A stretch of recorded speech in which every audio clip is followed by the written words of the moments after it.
All right, so there are some breaking inputs which have come in, where Myanmar has reportedly erected a border pillar almost 3 kilometers inside of the Indian territory in the state of Manipur. Now, the controversial border pillar has been found at the Kwatu Kuno village. A high-powered committee headed by Manipur's Revenue Minister Karan Shyam is investigating the matter of the border pillar, which has been erected by Myanmar inside of India's sovereign territory. Disputed pillar is border pillar 81, but subsidiary pillar border among the border pillar, between the border pillar, many subsidiary pillar may be there, but main dispute is 81. That is why we examine this 81 only.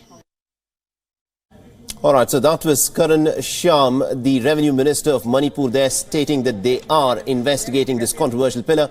Now, India and Myanmar share a border of almost 1,624 kilometers, which has been in the limelight for its very porous nature.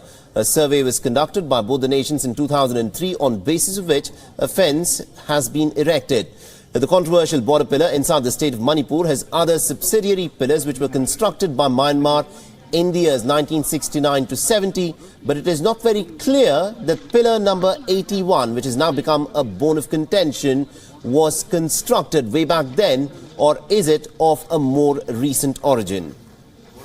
All right, now for more on this, we are joined in by our political affairs editor, Kartikeya Sharma. Good morning to you, Kartikeya.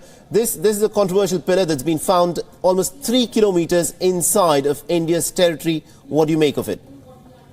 I think, it's a matter of serious concern for simple reason. These types of, I would say, misconception or different opinion on the issue of border has taken place with China.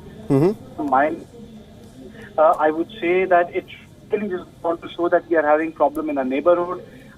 We can see it in the context of China, Sri Lanka, Pakistan, Nepal, and now Myanmar. So I think we have to calibrate our policy once again, in the sense that we don't end up making enemies out of our neighbors. But maybe it might be an issue of misconception or not the boundaries not being properly delineated. But this is something, since I have been to line of actual control, and I have been to Nima Tatu Plateau, from where you can see Chinese settlements, which is armed to teeth. But the fact of the matter is that this is not the case in Myanmar. The border is porous. You can go 20 kilometers inside Myanmar from checkpoints without showing your passport and come back. I went to Manipur 2 years back, and I crossed over, went to Myanmar and came back. I had lunch then, came back to Manipur. But for Myanmar to do this, it's